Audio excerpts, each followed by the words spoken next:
Et à présent, mesdames et messieurs, nous passons à notre débat pour la première partie, avec première et deuxième partie avec notre invité, Dr Nisrine Choukri, journaliste et écrivaine. Bonjour, Dr Nisrine. Bonjour. Alors, premièrement, avant de parler de cette stratégie nationale de propriété intellectuelle, vous le savez, hier soir et à moins de 2 mois de la COP27 à Sharm el-Sheikh, le secrétaire général de l'ONU, Antonio Guterres, et le président Abdel Fattah el-Sisi, avec une communication à distance, ont réuni à huis clos divers dirigeants des pays développés et en développement pour de francs échanges sur l'action climatique. Alors, comment voyez-vous cette réunion et les résultats de cette réunion, s'il vous plaît? Alors en fait, le président Abdel Fattah el-Sisi a fait un discours en cette occasion pour véritablement, je dirais, mettre les points sur les i avant le grand rassemblement prévu au mois de novembre à la ville de Sharm el-Sheikh. Donc c'était clair que dans le discours du président de la République, la planète est en face de certains défis. Il a bien, je dirais, énuméré les défis et les challenges auxquels nous faisons face actuellement. Et aussi, il a, je dirais, avancer la solution la plus importante pour toute la planète, c'est la solidarité. Se souder serait véritablement la solution idéale pour faire face aux changements climatiques et aux impacts des changements climatiques, puisque nous avons déjà vu au cours des derniers mois comment ces changements climatiques ont bouleversé la planète et ont bouleversé aussi notre quotidien. En influençant le climat, ils ont influencé aussi l'agriculture, ils ont mis en danger la vie de plusieurs personnes. Et donc, il est très important cette fois-ci par rapport à la COP27 qui vient juste après la COP26, c'est pas seulement de faire des engagements, c'est ce que le président Abdel Fattah el-Sisi a veillé à dire, mais c'est véritablement de pouvoir exécuter ces engagements sur le terrain et donc obtenir de la part des grandes puissances plus d'actions sur le terrain, d'autant plus que les pays moins développés, comme le président l'a bien souligné dans son speech, sont les pays qui vont payer la plus lourde facture en ce qui concerne le réchauffement climatique et les changements climatiques, même si ce ne sont pas les pays qui ont contribué réellement à cette situation, parce que si on prend en considération, par exemple, que l'Afrique est responsable seulement de 4% des émissions des gaz nocifs, alors qu'elle paye lourdement la facture environnementale. Là, véritablement, c'est très important que les grandes puissances assument leurs responsabilités par des actions sur le terrain et par le financement aussi de projets verts, donc une transition vers l'économie verte. Alors, docteur Nisrine, bonjour.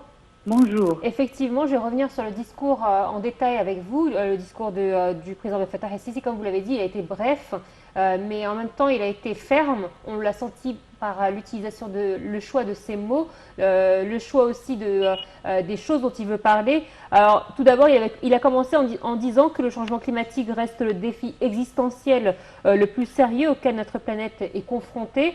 Donc là, on voit la tendance des propos qu'il va tenir. Il est revenu comme sur ce que vous venez de dire, justement, qu'il s'engage à accélérer la mise en œuvre des engagements envers les pays les moins avancés et les moins développés en fournissant des financements, en respectant les accords de Paris. Il a poursuivi que l'engagement de 100 milliards de dollars doit être respecté à l'égard de ces pays et l'engagement de doubler le financement pour l'adaptation doit être respecté. Le monde souffre de 2 crises alimentaires et énergétiques sans précédent. Les pays développés s'engagent à accélérer le rythme des engagements envers ce pays et ils doivent les respecter. Et c'est vrai que cette fois-ci, il a vraiment mis l'accent sur le fait que les pays développés devaient respecter leurs engagements.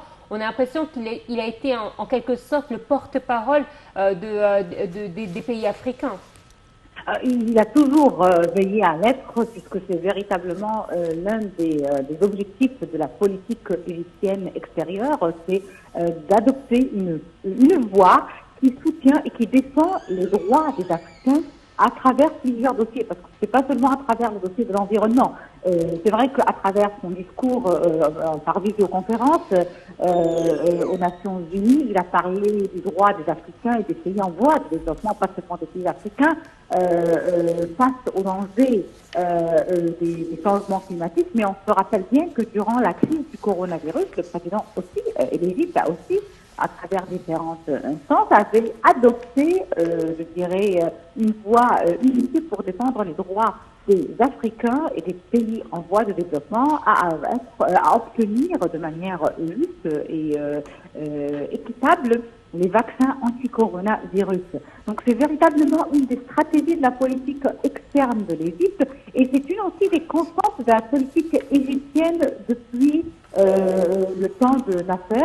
Peut-être à un moment, cette politique s'est un petit peu ramollie, mais avec le président Abdel Fattah el-Sisi, cette politique était ferme. Alors moi, pour ce discours hier au sein des Nations Unies, qui a été fait par visioconférence, ce qui était très intéressant, c'est que c'était un discours plus ou moins concis. On avait l'impression que c'était surtout un discours scientifique et méticuleux, puisque dès le début du discours, le président a bien veillé à, je dirais, dans des mots très clairs, dans des termes très clairs et très directs et très francs, diagnostiquer le problème. Et le problème, c'est véritablement un manque de solidarité planétaire et aussi un manque de respect de l'application des engagements, parce qu'il faut toujours faire des engagements, mais des promesses sont des promesses sur le papier, alors que l'objectif n'est pas seulement de faire des promesses sur le papier, mais d'aller de l'avant et de sauver la planète. Et je crois que les dernières années, que ce soit la crise de la pandémie du coronavirus, la crise économique, la crise russo-ukrainienne maintenant, ont rappelé à quel point l'humanité entière, et surtout les pays en voie de développement et les pays d'Afrique, paye la plus lourde facture à cause des désaccords planétaires, à cause de la divergence planétaire. Je crois qu'il est le temps véritablement que la planète saisisse l'occasion au mois de novembre à la COP27 pour vraiment unifier, pour vraiment travailler solidairement de sorte à sortir de la crise économique, environnementale, mais aussi plusieurs dossiers qui continuent à être toujours, je dirais, liés. Effectivement, et en attendant le mois de novembre et la COP27, on va parler de notre deuxième segment, celui qui a eu lieu également hier, un autre événement important dans la politique égyptienne. Il s'agit donc de cette stratégie nationale de propriété intellectuelle. Alors, en tant que citoyenne lambda, lorsque j'entends propriété intellectuelle, c'est vrai que je pense directement au côté culturel. Lorsqu'on parle de propriété intellectuelle, on parle des droits d'auteur, on parle de la préservation des droits de la personne, de l'artiste qui a écrit un livre ou qui a fait un film. Mais c'est vrai que dans le domaine de l'investissement, on a également une propriété intellectuelle auquel justement l'État souhaiterait garantir ses droits, n'est-ce pas? Alors en fait, hier, les personnes qui ont bien suivi la conférence et le lancement de cette stratégie nationale de propriété intellectuelle se rendent compte que véritablement la propriété intellectuelle touche à tous les sphères de la vie, puisque plusieurs ministres hier étaient impliqués et même on fait des discours, alors côté investissement et industrie par exemple, et là c'est juste l'un des secteurs et l'un des exemples les plus minimes, mais ça donne véritablement une vision très importante sur comment la propriété intellectuelle est très importante d'abord pour la créativité, mais aussi pour soutenir les entreprises, pour soutenir l'investissement, pour soutenir aussi une économie juste globale. Alors l'exemple que je donne tout de suite, c'est l'industrie pharmaceutique et médicale.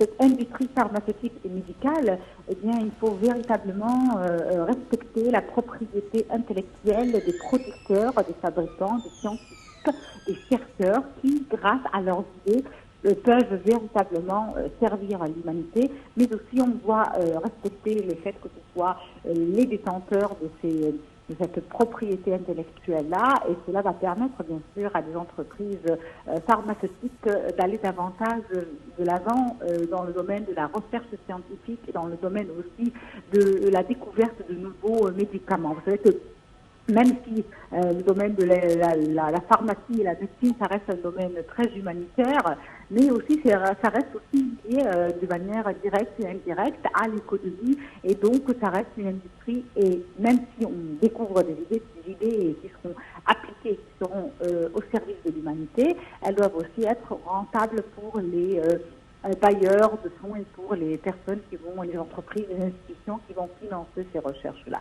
Donc véritablement, la propriété intellectuelle, elle touche pas un seul secteur, elle touche tous les secteurs de notre vie. C'est pas seulement la culture ou l'art, comme on avait tendance à penser, parce que c'est le domaine le plus courant, mais en dehors de cela, c'est véritablement une sorte de protection pour les droits des entreprises et un soutien à leur créativité, et aussi une sorte de sécurisation de ce qu'ils ont déjà fait pour qu'ils avancent de l'avant. Toujours quand on sait que ce qu'on a fait a été protégé, a été valorisé et n'a pas été exploité de manière indirecte par quelqu'un, on va aller de l'avant.